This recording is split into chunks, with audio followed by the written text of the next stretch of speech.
Assalamualaikum warahmatullahi wabarakatuh.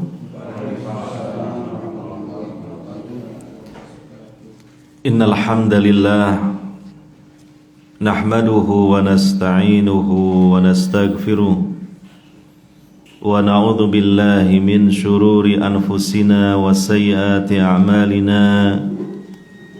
Man yahdihillahu fala mudhillalah wa man yudlil fala hadiyalah. Ashhadu an la ilaha illallah wahdahu la syarikalah wa ashhadu anna Muhammadan abduhu wa rasuluh sallallahu alaihi wa ala alihi wa ashabihi ajma'in wa man tabi'ahum bi ihsanin ila yaumiddin. وقال سبحانه وتعالى يا أيها الذين آمنوا اتقوا الله ولتنظر نفس ما قدمت لغد واتقوا الله إن الله خبير بما تعملون. Al-ayah amma ba'd. Hadirin wal hadirat, para bapak, para ibu, saudara-saudari sekalian yang semoga senantiasa mendapatkan rahmat dan taufik dari Allah Subhanahu wa taala. Alhamdulillah, pada kesempatan subuh di hari ini kita masih diberi kesempatan oleh Allah Subhanahu wa taala. Maksudnya kesempatan hidup di dunia yang hanya sekali dan singkat sekali. Mari kita gunakan kesempatan ini dengan sebaik-baiknya, karena bagaimana kita mengisi kesempatan di kehidupan dunia ini nanti menjadi sebab penentu dari nasib kita dalam perjalanan hidup setelahnya, dalam perjalanan hidup yang panjang bahkan kekal abadi, yaitu di akhirat. Maka mari kita harus saling mengingatkan, harus saling menasehati, harus saling menguatkan untuk berusaha istiqomah dalam melaksanakan ibadah kepada Allah Subhanahu wa taala. Karena dengan sebab ibadah yang kita senantiasa laksanakan, maka Allah Subhanahu wa taala akan memberikan keridhaan, rahmat, dan juga akan memberikan surganya kelak di akhirat. Hadirin wal hadirat yang dimuliakan oleh Allah Subhanahu wa taala, pada kesempatan subuh di hari ini kita juga bersyukur kepada Allah Subhanahu wa taala, terutama yang hadir di majlis ini, di Masjid At-Taqwa ini. Kita dimudahkan oleh Allah Subhanahu wa taala untuk dalam rangka mewujudkan ketakwaan kepada Allah Subhanahu wa taala. Di antaranya adalah kita melaksanakan salah satu dari ibadah yang agung, yang merupakan tiang agama dan pangkal dari ibadah kepada Allah Subhanahu wa taala, yaitu melaksanakan salat subuh, bahkan dilaksanakan secara berjamaah. Dan kemudian kita tidak langsung pulang, tapi kita tertahan di sini, dan mudah-mudahan tidak terpaksa, namun juga karena Allah Subhanahu wa taala ikhlas menjalankannya, yaitu kita hadir di majelis ilmu, kita pelajari ayat-ayat Al-Qur'an, kita pelajari sunnah Nabi sallallahu alaihi wasallam. Di samping merupakan ibadah, merupakan perintah Allah Subhanahu wa taala, juga dalam rangka menambah ilmu, dalam rangka menyegarkan iman kita. Semoga semua keutamaan-keutamaan tersebut kita dapatkan, yang merupakan itu adalah rahmat dan kebaikan dari Allah Subhanahu wa taala. Hadirin wal hadirat yang dimuliakan oleh Allah Subhanahu wa taala, sepertinya kita bisa merasakan ini ada gelagat-gelagat kita mengalami kelelahan, kelelahan dalam beraktivitas, bahkan mungkin kelelahan dalam melaksanakan ibadah kepada Allah Subhanahu wa taala yang memang kita laksanakan terus-menerus, tidak pernah berhenti sampai hidup kita berhenti di dunia ini. Karena memang begitulah perintah dari Allah Subhanahu wa taala dalam beribadah kepadanya, itu tiada henti, terus-menerus sampai kita meninggal dunia. Ya. Allah Ta'ala berfirman, wa'bud rabbaka hatta ya'tiyakal yaqin. Beribadahlah engkau kepada Rabb engkau, kepada Allah Subhanahu wa Ta'ala, sampai datangnya sesuatu yang pasti, yang yakin, yaitu ajal, kematian kita. Namanya kita sebagai manusia, makhluk Allah Subhanahu wa Ta'ala, ia terkadang mengalami kelelahan, mengalami keletihan. Dan itu adalah hal yang sifatnya manusiawi, dan hendaknya kita sikapi kelelahan, keletihan selagi dalam kebaikan, selagi dalam mewujudkan ibadah kepada Allah Subhanahu wa Ta'ala, maka itu bukanlah sesuatu yang harus kita banyak keluhkan kepada orang lain, kepada manusia. Yang dikeluhkan juga sama, lelah juga. Tapi justru adalah sesuatu yang semoga kelak di akhirat menjadi andalan kita. Tatkala kita menghadap Allah Subhanahu wa Ta'ala, di mana Allah akan menanyai kita, di mana Allah akan meminta pertanggungjawaban dari kita, bahwa ketika kita hidup di dunia ini, kita melakukan apa, kita berbuat apa, kita gunakan segala fasilitas yang Allah Subhanahu wa Ta'ala berikan untuk apa. Termasuk adalah fisik kita, yang terkadang kita kuat, terkadang juga kita lemah, terkadang kita semangat, terkadang juga kita mungkin semangatnya melemah. Terkadang kita giat, terkadang kita juga mengalami kelelahan, keletihan.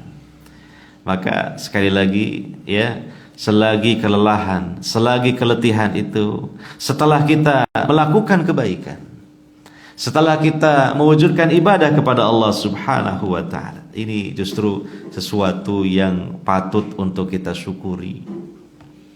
Boleh jadi kita telah berupaya, bahkan mungkin berupaya yang maksimal di dalam kita mewujudkan ibadah kepada Allah Subhanahu wa Ta'ala, sehingga kita mencapai kelelahan atau keletihan. Nah, hadirin wal hadirat yang dimuliakan oleh Allah Subhanahu wa Ta'ala, sekalipun mungkin di antara kita sedang mengalami kelelahan dan keletihan, maka semoga ini menjadi motivasi. Kita akan membahas keutamaan dan faedah dari kelelahan dan keletihan, selagi kita gunakan ya kelelahan itu dalam beribadah kepada Allah Subhanahu wa Ta'ala. Dan mungkin setelah nanti kita sampaikan tausiah yang sederhana ini, semoga saja tidak sering-sering mengeluhkan kepada orang lain tentang kelelahan. Saya capek, aduh saya lelah. Ya, lelah habis apa mas? Capek habis apa mbak? Saya ini banyak melaksanakan tugas pekerjaan ya, untuk menghidupi keluarga, misal bagi seorang ya laki-laki, atau mungkin bagi seorang wanita yang telah berumah tangga, memiliki suami, bahkan punya anak-anak, bahkan anaknya banyak ya. Dia merasakan kelelahan, keletihan seharian beraktivitas, mengurusi rumah dan rumah tangga, menyiapkan ini, menyiapkan itu, membereskan ini, membereskan itu.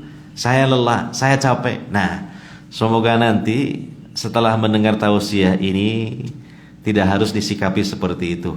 Bukanlah sesuatu yang harus disesali, bukanlah sesuatu yang harus kita keluhkan untuk disampaikan kepada manusia, kepada orang lain. Karena apa? Kelelahan, keletihan dalam ibadah kepada Allah Subhanahu wa Ta'ala, kelelahan, keletihan setelah kita mewujudkan kebaikan, justru ini sesuatu yang membahagiakan, menjadi sebab kelak di akhirat, sesuatu yang kita andalkan di hadapan Allah Subhanahu wa Ta'ala.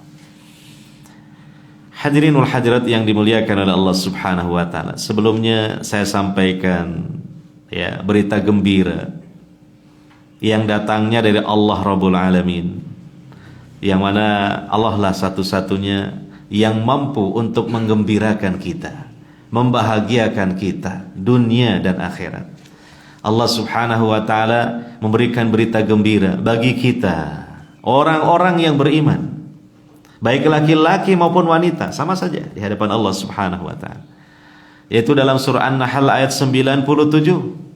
Allah Subhanahu wa taala berfirman, "Man 'amila shalihan min dzakarin aw untha wa huwa mu'min, falanuhyiyannahu hayatan thayyibah, wa lanajziyannakum ajrahum bi ahsani ma kanu ya'malun."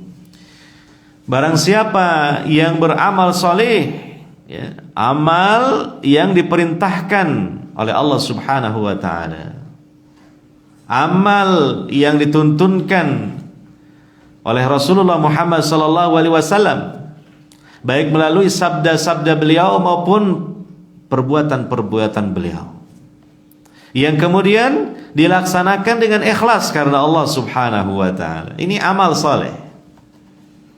Maka suatu amalan disebut soleh kalau terpenuhi dua kriteria tadi, ya, diperintahkan oleh Allah, dituntunkan oleh Rasulullah, dan dikerjakan dengan ikhlas karena Allah.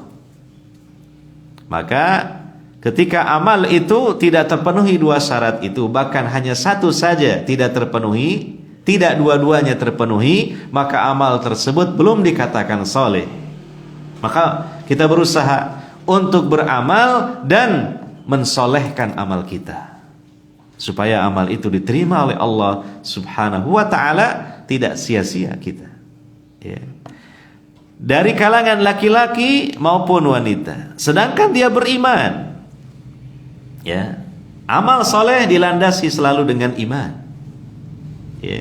Beriman kepada rukun iman yang 6, terutama beriman kepada Allah, beriman kepada akhirat. Allah yang memerintahkan amal tersebut, dan kita beramal juga ditujukan kepada Allah dan karena Allah. Dan juga di akhirat itu adalah orientasi kita untuk memetik dan memanen amal kita yang sudah kita tanam dalam kehidupan di dunia ini. Kita akan mendapatkan ganjaran dari Allah Subhanahu wa taala. Dan ganjaran itu apa? Surganya Allah Subhanahu wa taala. Ini wa huwa mu'min, dia beriman. Landasannya iman, kekuatannya iman, motivasi dorongannya iman dalam beramal soleh. Maka apa kata Allah Subhanahu wa ta'ala sebagai janjinya, yang Allah tidak akan pernah menyelisihi janjinya, maka sungguh benar-benar kami akan memberikan kepadanya hayah thayyibah, kehidupan yang baik. Ini disebutkan dalam tafsir seperti yang disampaikan oleh sahabat Ibnu Abbas radhiyallahu anhuma. Yang dimaksud dengan hayah thayyibah, kehidupan yang baik, itu as-sa'adah, kebahagiaan yang hakiki, ya, kebahagiaan yang muncul di lubuk hati, ya. Itu bahagian yang hakiki. Kalaupun yang dianggap oleh sebagian manusia sebab-sebab kebahagiaan zahir itu penunjang saja, fasilitas hidup, harta, rumah, kendaraan dan sebagainya, itu penunjang saja, tidak menjadi sebab jaminan untuk meraih kebahagiaan. Ya, kebahagiaan letaknya di dalam kalbu, di dalam hati. Maka ketahuilah, sesungguhnya titik kebahagiaan akan ditemukan oleh seorang hamba Allah apabila dalam hidupnya dia menjalankan ibadah kepada Allah, melaksanakan amal soleh. Karena Allah sudah berjanji dalam ayat ini, siapa yang beramal soleh dari kalangan laki-laki maupun wanita, nggak ada bedanya, sama, ya, maka Allah akan memberikan kepadanya hayah thayyibah, kehidupan yang baik, kebahagiaan yang hakiki. Allah akan jadikan hatinya bahagia, Allah akan jadikan hatinya damai, tenang. Lagi pula dalam keyakinan orang yang beriman, ya, dia terus menjalankan ibadah kepada Allah Subhanahu wa taala, dia senantiasa suka beramal soleh, maka secara logika saja masuk akal kalau dia harus bahagia. Kenapa? Karena orang mukmin yang dalam hidupnya senantiasa beribadah kepada Allah tiada henti sampai nanti dia meninggal dunia. Dia senantiasa melakukan amal soleh, itu sama dengan kata lain dia itu sedang menabung pahala, ya kan? Menabung pahala. Coba, namanya orang menabung sesuatu yang berharga pasti semakin lama kan semakin gembira. Kenapa? Karena tabungannya semakin banyak. Betul apa tidak? Coba jenengan misalnya, ya sebulan sekali lah habis gajian nabung, nabungnya piro? Terserah, sampean berapa? Harus ngarang-ngarang enggak apa-apa, tau, ini cuma contoh aja. Nabung 10 juta. Oh banyaknya Pak Ustaz, enggak apa-apa ngarang kok. Ini kan umpama dan bukan hal yang mustahil. Tuh ada orang yang ditakdirkan memang diberi duit banyak oleh Allah. Ya, bukan oleh bosnya lah, oleh Allah saya bilang. Ya. 1 bulan 10 juta. 1 tahun berapa? Kalikan 12, berapa? 120 juta ya, betul. Dan kemudian bertahun-tahun terus dia nabung terus tiap bulan 10 juta. Kan tambah lama pasti dia tambah bahagia. Kenapa?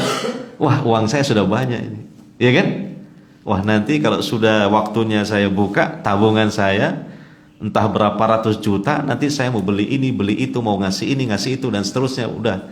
Jadi semakin lama hatinya semakin berbunga-bunga, semakin apa? Bahagia. Karena apa? Tabungannya semakin banyak. Nah, itu nabung duit. Bandingkan duit dengan pahala. Nggak bisa dibandingkan. Nggak bisa dibandingkan. Saking lebih hebat pahala, saking lebih agung pahala. Pasti itu.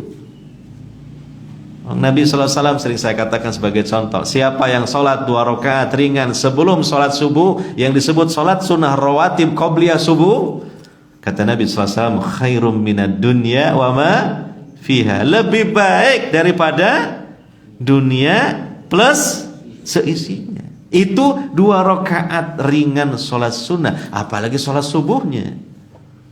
Betapa tergambar nilai pahala itu begitu agung, begitu hebat. Nah ini makanya ya hendaknya kita bergembira. Kalau mungkin kadang-kala sedih, gembirakan lagi hatinya. Dan jangan terlalu berharap orang lain yang menggembirakan, orang lain juga mungkin sedang sedih ya. Ya kita sendirilah menghibur diri, gitu. Ya, menghibur diri. Ya. Di antaranya apa? Baca ayat ini. Surah An-Nahl ayat berapa tadi? 97. Buka Al-Qur'annya, mushafnya, terjemahan Quran, baca. Loh, ayat itu untuk siapa sih ditujukan? Untuk kita. Bukan untuk orang kafir. Orang kafir enggak masuk dalam ayat ini. Nah, kita alhamdulillah sampai detik ini adalah orang-orang yang beriman, bahkan selalu beramal soleh sesuai dengan kemampuan kita. Berarti ayat itu ditujukan untuk kita. Berarti kabar gembira itu untuk kita. Ya. Hayah thayyibah. Ini di dunia. Makanya kalau kita dalam menjalani hidup dan melaksanakan Islam ini kok sumpek terus, sedih terus, dada kita sempit terus, sedih terus, coba introspeksi diri. Bagaimana kita beribadah kepada Allah Subhanahu wa taala? Bagaimana kita beramal? Kalau kita sudah mengupayakan ya ibadah terus-menerus, amal juga amal soleh, insyaallah ya dalam diri kita itu ya namanya sedih, namanya sumpah, wajar manusia. Nabi Muhammad SAW pun juga kadang bersedih ya. Nabi Muhammad SAW pun kadang tertimpa musibah yang berat, beliau juga merasa sedih ya. Seperti ditinggal wafat oleh istrinya, ditinggal wafat oleh putrinya, ditinggal wafat oleh cucunya. Loh, ini musibah yang berat. Rasulullah pernah difitnah bahwa Aisyah itu selingkuh. Waduh, luar biasa. Kita aja manusia biasa kalau ada fitnah seperti itu gimana kira-kira? Waduh, sesak rasanya di dada ini. Apalagi beliau Nabi, Rasul, Khatamul Anbiya wal Mursalin. Istrinya yang dicintainya disebarkan isu dan fitnah apa?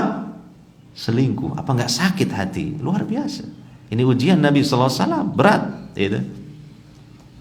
Nah, tetapi kan Nabi sallallahu alaihi wasallam kita tahulah bagaimana beliau menjalani hidup ini dengan ketenangan, dengan kebahagiaan, dengan harapan besar akan rahmat Allah Subhanahu wa taala. Sama sekali tidak berputus asa dari rahmat Allah Subhanahu wa taala, dan itu panduan dan teladan bagi kita sebagai umatnya. Jadi hiburlah diri kita di atasnya dengan ayat ini, kita renungkan. Ini untuk kita, bukan untuk siapa lagi. Bagi kita yang beriman dan juga selagi beramal soleh. Kemudian di akhirat ini lebih agung lagi, walanajziyannahum ajrahum bi ahsani ma kanu ya'malun, dan sungguh benar-benar kami, kata Allah, akan memberikan ganjaran kepada mereka orang mukmin, baik laki-laki maupun wanita, yang senantiasa beramal soleh dengan sesuatu yang jauh lebih baik lagi dari apa yang mereka lakukan. Ganjaran Allah lebih hebat lagi daripada amal mereka sendiri. Jadi sebenarnya tidak impas antara kita ibadah dengan ganjarannya yang Allah berikan kepada kita itu. Lebih hebat, lebih agung, lebih utama ganjarannya. Coba kalau kita dalam hidup kita ini sehari-hari, kita bekerja, mungkin kita punya atasan, punya majikan, punya bos, kasih gaji. Biasanya kan impas dengan yang telah kita berikan sebagai kontribusi sebagai seorang pegawai. Pikiran kita, tenaga kita, waktu kita, jerih payah kita sepertinya impas. Karena itu sudah dipertimbangkan gajinya, sudah diukur. Oh, pekerjaannya segini, statusnya seperti ini di sini, nanti gajinya sekian. Kayak gitu kan ya? Tapi Allah Subhanahu wa ta'ala ketika menggaji, mengupah, memberikan ganjaran kepada hambanya atas ibadah dan amal soleh yang dilakukannya selama hidup di dunia, gaji upah ganjarannya jauh lebih hebat lagi. Kalau ibadah kita ini sebenarnya tidak seberapa.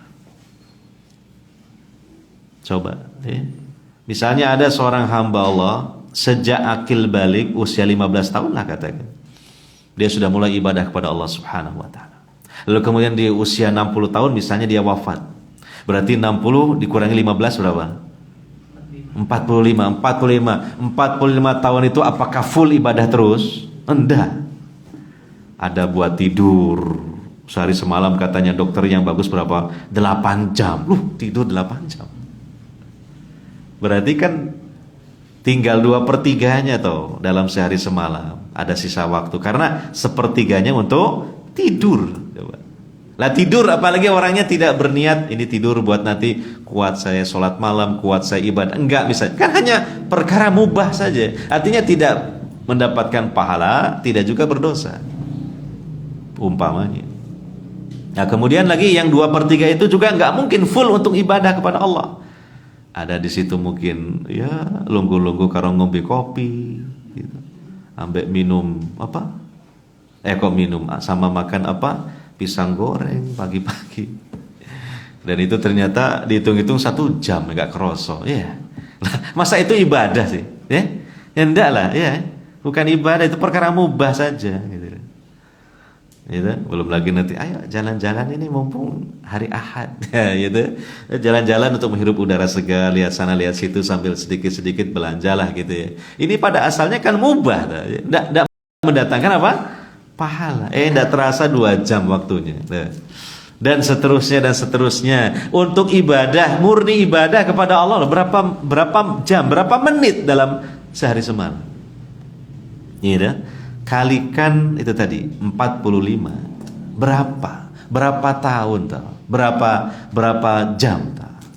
Nah, kemudian umpamanya dia meninggal dunia, lalu dia di akhirat menghadap Allah Subhanahu wa taala, dia dihisab amalnya dengan rahmat Allah. Allah berikan surga untuk dia karena dia orang mukmin, dia beramal saleh, dia beribadah pada Allah Subhanahu wa taala. Dia berikan surga, oleh Allah diberikan surga untuknya.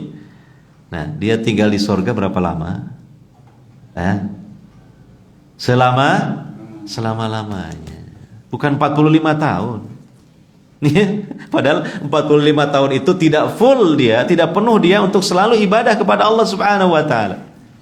Tapi dia tinggal di surga Bukan 45 tahun, bukan 450 tahun, bukan juga 4.500 tahun, bukan juga 4,5 juta tahun, bukan.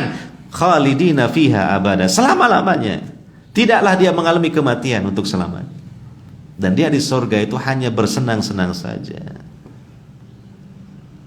Tidak usah lagi ibadah kepada Allah, kecuali yang disebutkan dalam hadis, dia berzikir kepada Allah, dia menyanjung Allah. Itu ya ibadahnya ahli surga. Selebihnya hanya bersenang-senang saja, ngelencer sana, ngelencer sini, jalan-jalan sana, jalan-jalan sini. Disebutkan dalam hadis itu ya, ketika orang Arab Badui datang kepada Nabi SAW, wahai Nabi, apakah di surga ada kendaraan? Kata Nabi, iya. Yaitu berupa semacam kuda yang terbuat dari berlian, yang ada sayapnya dan dia bisa terbang kemana-mana sesuai dengan kehendak orang. Jalan-jalan, tidak perlu mikir bensin. Gitu. Ya, kemana saja dia suka. Dan disebutkan di dalam hadis tentang penduduk surga bahwa ya, di hari Jumat itu mereka ya, mendatangi pasar. Mendatangi apa? Pasar. Dan pasarnya juga tidak perlu repot-repot bawa uang, bawa kartu ATM, enggak. Sepuas-puasnya dia berbelanja. Nah, terutama ibu-ibu pasti suka shopping lah ya.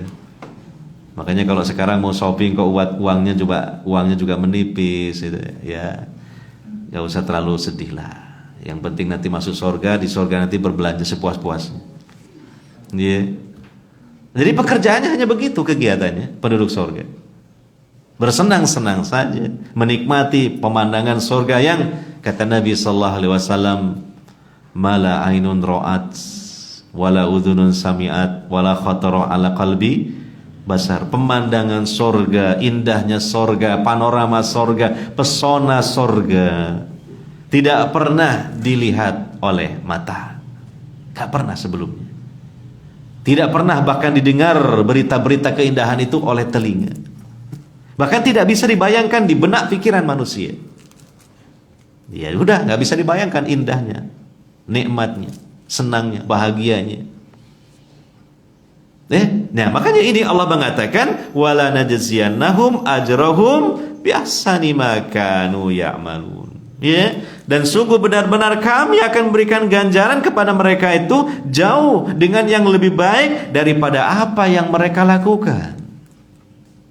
Makanya kita malu kepada Allah ya, kalau misalnya kita udah berjuang dalam Islam, beribadah dalam Islam, kemudian merasa besar, amal kita besar, amal kita itu kecil dibandingkan balasannya berupa surga itu.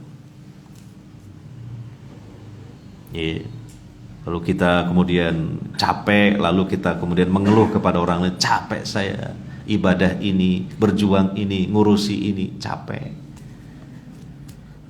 Maka ya kalau hanya sekedar dikeluhkan saja, ini tidak selayaknya kita lakukan. Justru dalam hati kita harus berbahagia, karena keletihan, kecapean yang kita dapatkan ini dengan sebab kita beramal soleh, yang toh itu pun ukuran amal soleh kita jauh lebih hebat lagi ganjarannya. Amal solehnya tidak seberapa. Ya, jangan merasa besar amal kita itu. Ya, jangan merasa besar, kecil dibandingkan dengan pahalanya. Ya, sehingga dalam hati kita pasti lain, berbeda. Tapi kalau dalam hati kita merasa, oh amal saya sudah berat ini, sudah besar ini, sudah agung ini, saya nyumbang untuk pembangunan masjid ini 200 juta rupiah, besar. Oh jangan dianggap besar, masih besar pahalanya, gitu loh. Ya, jauh lebih besar pahalanya, ganjarannya dibanding uang 200 juta rupiah. Apalagi 200 juta rupiah juga itu dikasih Allah kok, bukan kita, nggak punya apa-apa kita ini. Kita ini miskin kayak kita pas lahir itulah kita. Dan kayak kita nanti mau mati, seperti itulah kita. Jadi kita ini hakikatnya ketika kita datang di dunia ini dan ketika kita pergi meninggalkan dunia ini, itu kita. Semua itu titipan dari Allah, semua itu pemberian dari Allah. Ya, jadi kita kecil ya amal soleh ini dibanding dengan nilai ganjaran pahalanya dari Allah Subhanahu wa taala. Makanya para ulama Ahlussunnah wal Jamaah berkesimpulan, seorang hamba masuk surga itu bukan semata-mata amal solehnya, tapi rahmat Allah. Sampai pun para sahabat bertanya kepada Nabi SAW, tidak juga engkau wahai Nabi? Tidak juga saya. Saya pun masuk surga nanti itu atas rahmat Allah yang dicurahkan kepada saya. Padahal Nabi, bagaimana ibadahnya beliau? Masya Allah. Bagaimana amal solehnya beliau? Masya Allah. Sudah puncak-puncaknya seorang hamba Allah, manusia itu dalam beribadah kepada Allah, Nabi Muhammad sallallahu alaihi wasallam. Ya kan? Sampai sholat malamnya aja lama. Bengkak kedua telapak kakinya. Kalau kita kan malam bengkak mukanya karena kelamaan tidurnya. Nah, gitu. Ya, bukan sholat malamnya. Ya. Loh itu kok kita nganggap kita udah ibadah amal soleh besar sekali. Wah, bangga. Ini bahaya. Bangga, ujub namanya. Padahal bandingkan dengan pahala dari Allah, tidak ada apa-apa. Ya, ini bisa dipahami ya dari ayat ini, luar biasa ya.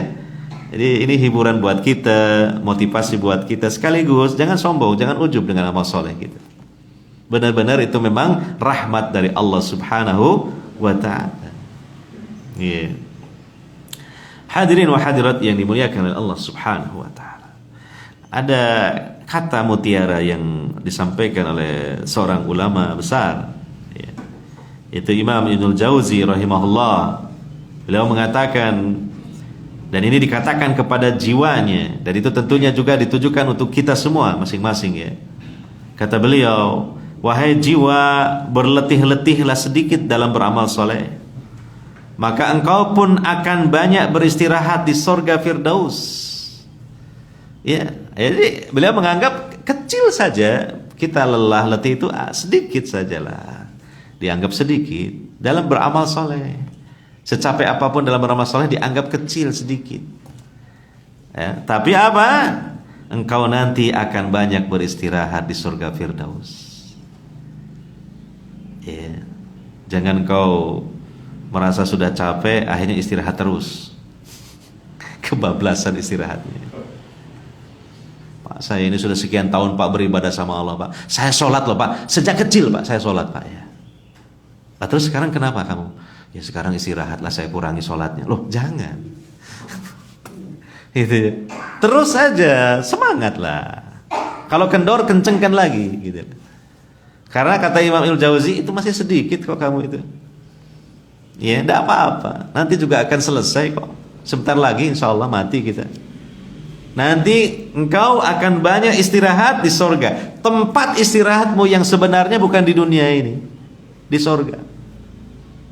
Di dunia ini istirahatnya sekedar saja. Dia seperlunya aja istirahatnya. Gitu. Jadi kita orang mukmin itu makan ya, enggak usah, jangan hidup ini untuk makan. Sampai mikir ya, wah, ini kuliner mana yang belum saya kunjungi.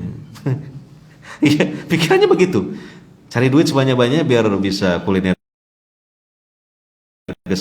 Oh, di sana di mana itu daerah Mojokerto ada ikan wader terkenal, viral.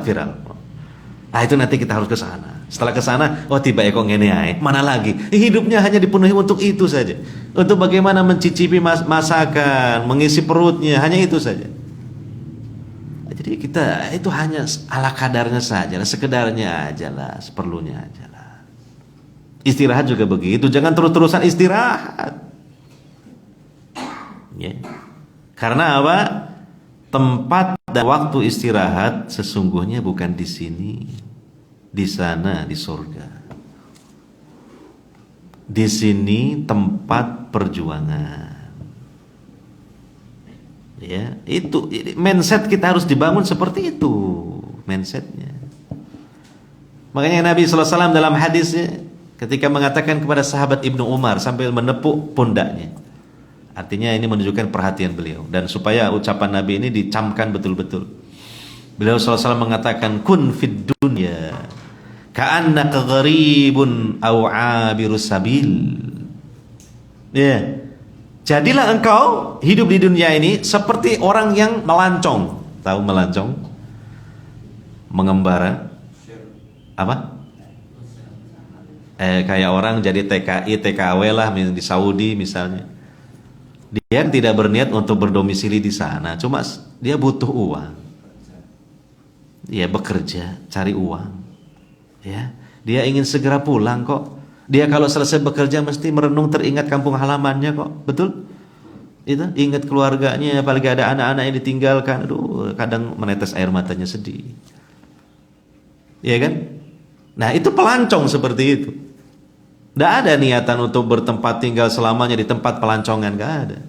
Nah, kita di dunia ini melancong, ya. Maka ya kangennya kita, rindunya kita ke kampung halaman kita yang sejati. Di mana?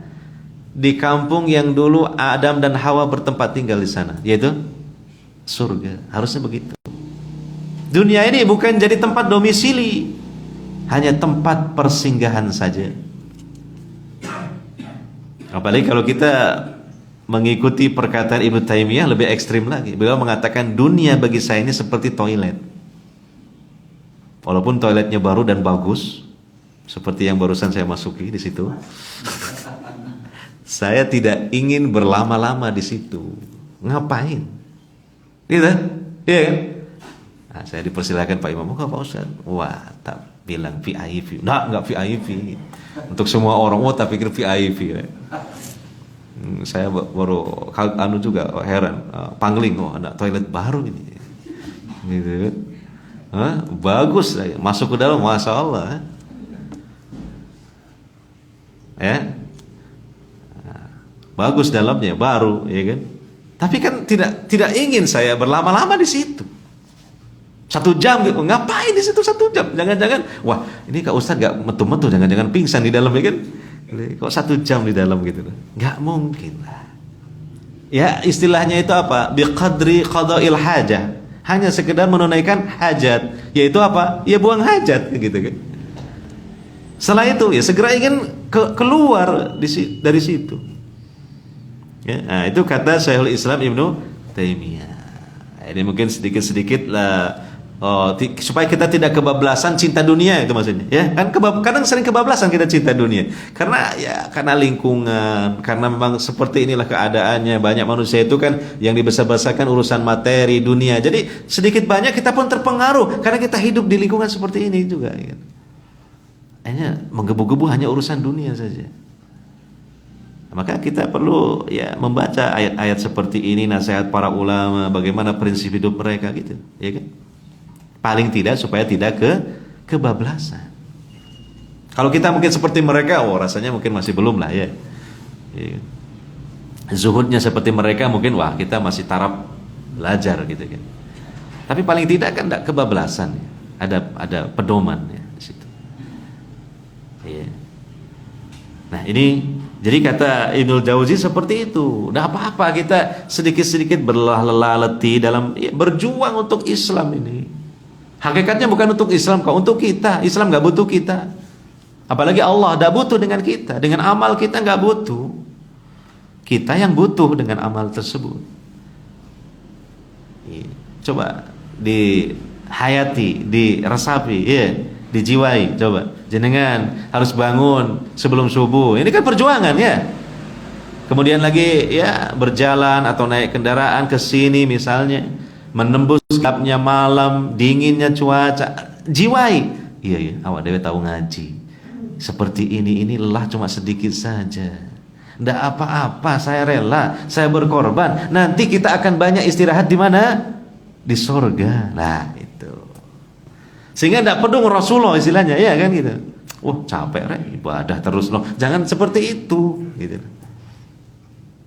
Ya kan? Itu yang mungkin kadang-kala gejala seperti itu muncul di benak kita. Bisikan seperti itu muncul lah, gitu.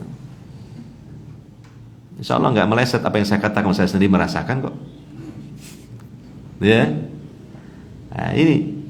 Jadi terus, ya. Toh juga kita dalam beribadah kepada Allah dalam tuntunan Nabi SAW tidak berlebihan juga. Ada haknya tubuh kata Nabi, silakan tunaikan. Kalau capek istirahat. Kalau ngantuk tidur. Iya, di pengajian ini kalau ngantuk silakan tidur. Asalkan apa yang saya sampaikan masih bisa dipahami dengan tepat. Nah itu yang susah. Nah, karena susah akhirnya nggak tidur lah itulah. Karena susah akhirnya tidak tidur. Ya. Kalau kita lapar, kecuali kalau puasa lah ini, silahkan makan. Bahkan Nabi SAW mengatakan, kalau kalian lapar, makanan dihidangkan, ada panggilan adzan, makan dulu. Ya, nggak langsung menyambut untuk sholat di masjid. Makan dulu silahkan sampai kamu merasa sudah cukup, baru kemudian pergi ke masjid untuk sholat. Sekalipun telat dari jamaah tidak masalah. Duh, ya kan? Nah, ibadah kita sholat juga ya tidak berat-berat juga. Nah. Ya gitu kok kemudian, aduh saya sudah lelah ibadah. Terus gimana? Maunya apa kan gitu ya? Apa mau pensiun dari ibadah? Hidup kita belum selesai. Enggak, ya terus saja lah.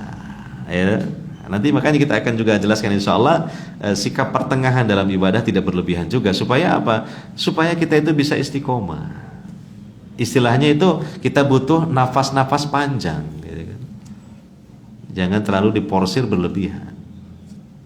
Ya, karena kita ya hidup ini kita tidak tahu sampai kapan akhirnya. Yang jelas selama hidup kita terus beribadah kepada Allah Subhanahu wa taala. Hadirin wal hadirat yang dimuliakan oleh Allah Subhanahu wa taala. Ada beberapa faedah lain yang lain ya dari kelelahan, keletihan seorang hamba dalam menjalankan ibadah kepada Allah Subhanahu wa taala. Selagi dia punya dua modal yang sering saya ulang-ulang, yaitu dalam surah As-Sajdah ayat 24. Yaitu sabar dan yakin, itu kuncinya. Ya. Dua unsur penting untuk kita tetap kuat dan istiqomah dalam menjalankan ibadah kepada Allah Subhanahu wa taala. Yang walaupun iman kita grafiknya enggak selalu naik, bahkan enggak selalu datar, kadang naik, kadang turun, begitulah. Sepertinya fluktuatif gitu. Ya, tapi tetap itu istiqomah. Ya, modalnya apa? Sabar dan yakin. Sabar menjalaninya, yakin akan janji-janji Allah. Yakin kalau kita habis sholat itu Allah berikan pahala. Yakin kita habis beramal soleh Allah berikan ganjaran. Yakin di akhirat itu ada surga. Ya, ini jadi modalnya apa? Sabar dan yakin. Nah, yakin ini harus dipupuk dengan apa Pak? Pupuknya yakin dengan ilmu. Nah, ya, dengan ilmu. Makanya jangan bosan-bosan hadir di majelis ilmu, majelis taklim. Karena itu pupuk yang paling bagus untuk menyuburkan keyakinan. Coba le sampean misalnya setahun lockdown gak ngaji-ngaji, kira-kira ya apa? Lemes. Gitu. Nggak ada kedengaran tausiah, nasihat, motivasi. Khawatir kena arus sudah. Arus kelalaian maksudnya dan kemalasan. Yakin ini dipupuknya dengan ilmu. Ya, sabar, ya sabar itu apa? Dilatih dengan cara dijalankan ibadah ini. Sabar dihadapi. Ya, sambil kita juga berdoa kepada Allah Subhanahu wa taala diberi apa? Kesabaran. Rabbana afriq alaina sabra wa tsabbit aqdamana wansurna 'alal qaumil kafirin. Nah, di antaranya itu. Nah, faedah keutamaan dari keletihan dalam beribadah. Pertama, kelelahan, keletihan dalam beribadah itu menjadi bekal untuk menghadapi hisab. Artinya nanti kita akan dihisab oleh Allah. Kita punya badan kita lelah letihkan selama hidup ini dalam apa? Dalam ibadah kepada Allah. Maka insya Allah nanti akan lulus dalam persidangan di hadapan Allah. Karena badan kita ini akan ditanyai oleh Allah. Digunakan apa? Ya. Seperti yang disebutkan dalam hadis yang sahih riwayat At-Tirmidzi dan Ad-Darimi. Nabi sallallahu alaihi wasallam bersabda, "La tazulu qadama 'abdin yaumal qiyamah hatta yus'ala an an umrihi fima afna, wa an jasadihi fima abla, wa an malihi min aina iktasabahu wa fima wada'ahu, wa an ilmihi madza amila fi." Tidak akan bergeser kedua telapak kaki seorang hamba pada hari kiamat sehingga ditanyai oleh Allah tentang 4 hal. Yang pertama tentang umurnya, dihabiskan untuk apa? Ini ya Allah, kadang-kadang kita sendiri merasa sedih, masih ada waktu-waktu yang sering kita sia-siakan ya. Gitu deh, ya kan? Apalagi kalau kemudian banyak waktu kita gunakan hanya untuk nongkrong di warung kopi berjam-jam, dan itu mungkin tiap malam. Ya Allah, eman waktu ini. Itu besok pada hari kiamat ditanya oleh Allah, kau habiskan untuk apa waktu yang aku berikan kepadamu itu, yang terbatas ini. Ya makanya kalau kita diisi dengan ibadah, amal soleh, alhamdulillah, berarti waktunya barokah insyaallah.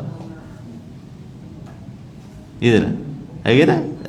Dan kalau kita bingung, kira-kira saya mau ngerjain apa ya? Sholat ya belum waktunya, sholat fardu maksudnya. Apa kira-kira? Ya sudah, kita apa? Zikir lah, baca Quran. Baca Quran loh, nggak ada habis-habisnya. Kalau habis kan dibalik lagi ke depan. Lah, masa ada tuntunannya baca Quran seumur hidup cuma sekali? Nggak ada. Yang ada itu berkali-kali. Nggak ada habis-habisnya baca Quran itu. Sampai baca dari Al-Fatihah sampai surat An-Nas, habis, diulang lagi dari Al-Fatihah, dapat pahala yang sama. Satu hurufnya 10 kebaikan, 10 pahala.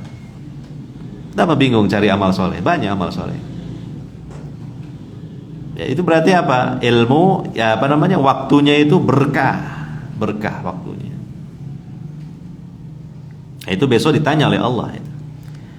Yang kedua tentang badannya, jasadnya. Untuk apa dia lelah letihkan? Nah ini, badannya lelah letihnya untuk cuma jalan-jalan, atau cuma untuk cari uang saja. Bekerja untuk cari uang saja, tapi juga tidak ada niatan untuk ibadah itu. Nah kalau kita ya bekerja, ya juga mungkin ngaji dan seterusnya dalam ibadah kepada Allah Subhanahu wa taala. Nah itulah besok pada hari kiamat ketika dihisab oleh Allah, insya Allah kita akan lolos itu. Ya. Kemudian tentang harta, pertanyaannya 2, dari mana kamu dapatkan dan dikemanakan harta itu, kamu belanjakan. Dari dan kemana. Jadi rumitlah masalah harta itu sebenarnya, hisabnya.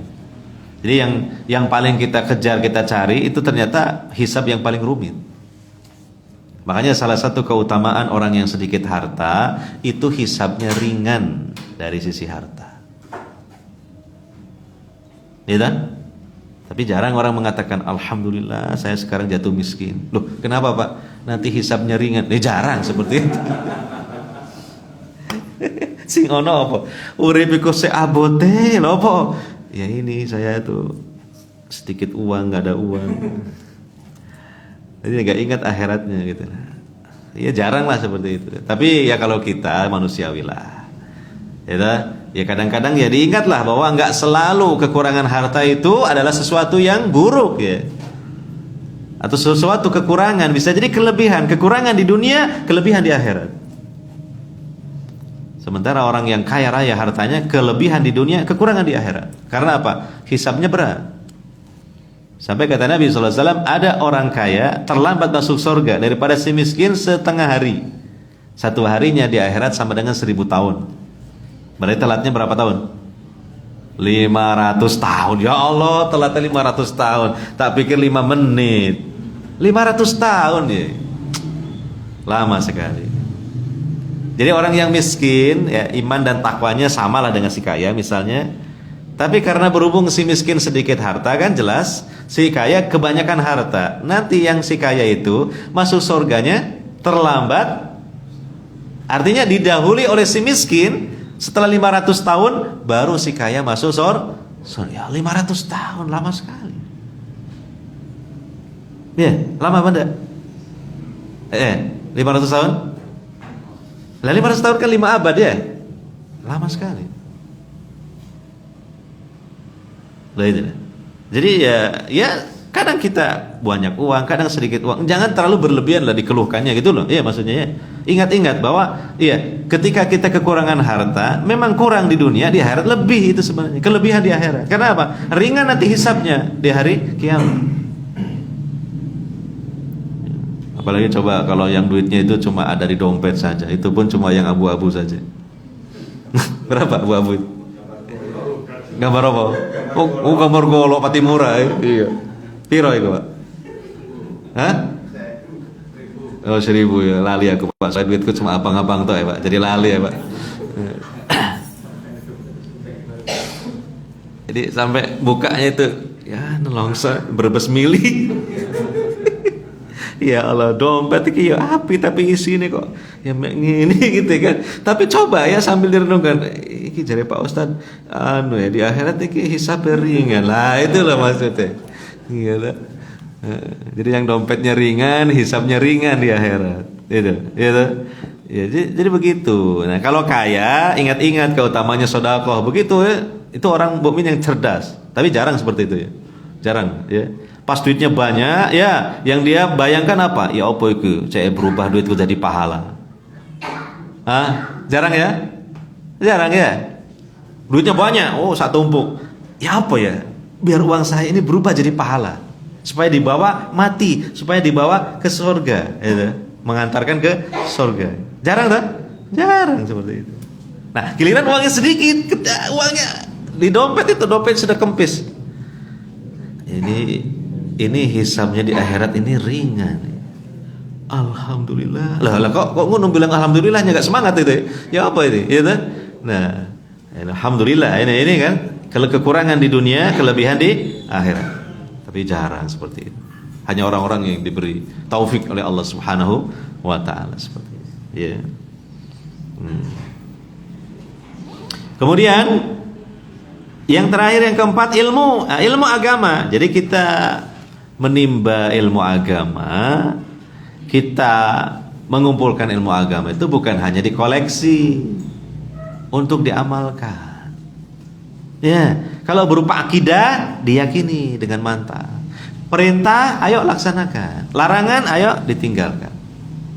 Kisah-kisah orang-orang terdahulu kita yakini dan kita ambil pelajaran. Jadi ilmu ini begitu konsekuensinya.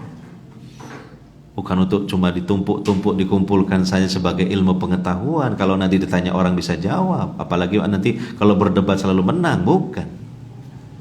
Untuk diamalkan.